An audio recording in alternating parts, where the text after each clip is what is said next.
से हो, चाहे डीएम हो या कलेक्टर हो, जो भी हो, मैं भ्रष्ट अधिकारियों से कहना चाहूँगा कि संगठन के हम लोग हैं, हम किसी के गुलाम नहीं हैं। आप जनता के नौकर हैं, जनता की देखरेख के लिए आपको सैलरी सरकार देती है, आपका चयन हुआ है, आपको सुनना पड़ेगा। और हम लोग गौरक्षक हैं और गौरक्षकों को गौशाला में नहीं जाने दिया है कि कौन जाएगा गौशाला में। तो मैं अपने जो आयुक्त हैं, भ्रष्ट आयुक्त हैं, ये जितने भी गौशाला इनके द्वारा संचालित हैं, उनमें मुझे लग रहा है बहुत बड़ा घोटाला हो रहा है। नमस्कार दोस्तों, मैं हूं आशीष धनगर और आप देख रहे हैं आपका अपना चैनल द अहिल्या दस्तक।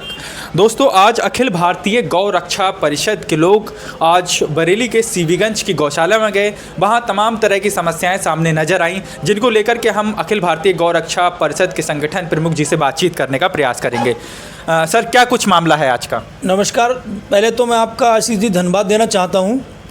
और मामला ये है कि 9 तारीख में हमारे संगठन की तरफ से एक प्रार्थना पत्र माननीय डीएम साहब को दिया गया था, जिसमें साफ उल्लेखित किया गया है कि हमारे संगठन के द्वारा जो अभियान चलाया जा रहा है सड़क सुरक्षा जीवन रक्षा, इसके अनुरूप हम लोग कुछ जो गौशालाएं हैं उनमें भ्रमण करेंगे, वहाँ की स्थिति को जानेंगे कि वास्तविक स्थिति क्या है। जैसे कि लोग शिकायत कर रहे हैं, उनकी वास्तविकता जानने के लिए हमने आज सीवीगंज गौशाला का, जो कि हमारे पूर्व में लिखित है, इसका मैं दिखाना भी चाहूँगा।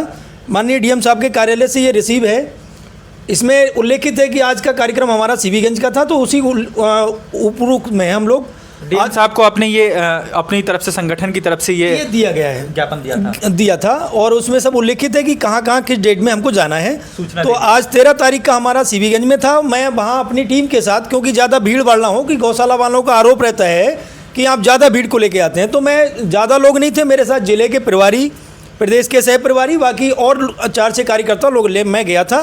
संबंधित थाने को मैंने बुलाया, वहाँ से हमारा पुलिस स्टाफ भी मेरे साथ गया था।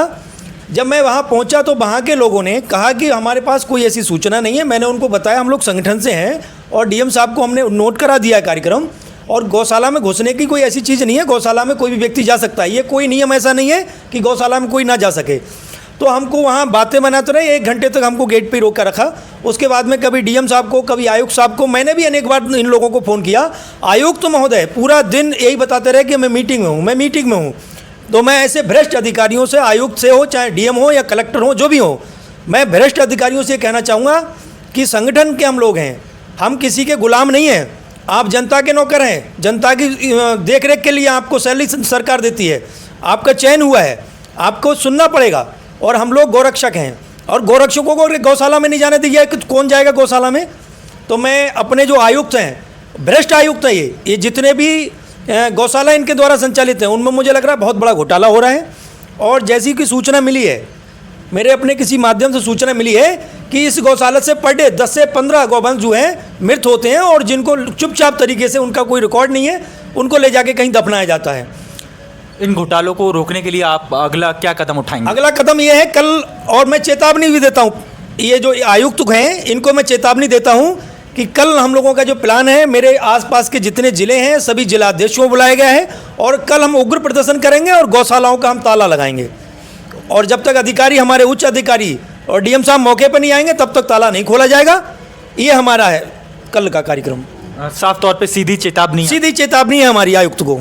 हाँ, क्या कुछ कहना चाहेंगे आप प्रभारी जी? इसमें रोकथाम करेंगे, और उसमें गौवंशों की हमें ये लग रहा था कि गड़बड़ी है। कुछ गौवंश हमें ये लगा कि मृत हैं, इसीलिए वो वहाँ जो कैटेगर है, चाहे कोई भी है, उसने हमें घूमने नहीं दिया, और सख्त से सख्त कार्रवाई होगी इनकी। ऐसा तो नहीं घूमने ना दे रहे हैं, इसके पीछे की वजह कहीं ना कहीं जो घोटाले की संभावनाएं लग रही हैं, उसको अंदर अंदर समेटने का तो प्रयास नहीं किया जा रहा है? नहीं, अब हो सकता है कल तक उसमें सुधार कर दिया जाए। अगर ऐसा कुछ नहीं था तो हमको जाने दिया जाता, क्योंकि हम तो वही संगठन के लोग थे, सभी के आई कार्ड पड़े हुए थे, कोई ऐसा तो नहीं था जो अनपरिचित हो। सभी अपना परिचय बता रहे थे। फिर क्षेत्र की जो थाना है, वहाँ की पुलिस साथ में थी, भाई वहाँ उनको कोई हमसे खतरा नहीं होना चाहिए। तो स्वाभाविक है, क्योंकि हमारे सामने एक गाड़ी गई भी थी, उसमें 4-5 गौवंश मरे हुए थे, उसमें हमने देखा, तो उन्होंने बता दिया हमारी गाड़ी नहीं है, जबकि वो गौशाला से ही निकली है। कोई वीडियो वगैरह बनाया आपने क्या? नहीं, वीडियो हमको मौका ही नहीं दिया वहाँ। अच्छा, वहाँ मौका नहीं दिया हमको, अंदर नहीं जाने दिया। गेट पे ही, गेट खोलने के बाद अंदर तक हम गए, हमको फिर अंदर नहीं जाने दिया। हमारे प्रभारी जी हैं, इन्होंने वीडियो बनाने की कोशिश की, लेकिन इनको फिर वीडियो नहीं बनाने दी। आखिर में क्या संदेश देना चाहेंगे ऐसे लापरवाही करने वालों को? आखिर में हम यही संदेश देना चाहेंगे कि जितने ऐसे भ्रष्ट अधिकारी हैं या तो संभल जाएं, और अगर नहीं संभलेंगे तो शायद ऐसे भ्रष्ट अधिकारी को हम नौकरी नहीं करने देंगे। तो साथियों, साफ तौर पर कहीं ना कहीं गौ रक्षा परिषद के लोगों की साफ तौर पर चेतावनी है कि यदि इस प्रकार की लापरवाही चलती रही तो निश्चित तौर पर एक बड़ा कदम उठाया जा सकता है और कल की एक बड़ी रणनीति भी कहीं ना कहीं तैयार की जा रही है अखिल भारतीय गौ रक्षा परिषद के तहत, क्योंकि जो घोटाले चल रहे हैं, जो लापरवाही चल रही है, ऐसा इन लोगों का कहना है। उसमें क्या कुछ हो पाएगा आगे, ये देखने वाली बात रहेगी। हम फिर मिलेंगे एक नए वीडियो, एक नए टॉपिक के साथ में। तब तक के लिए जय हिंद, जय भारत।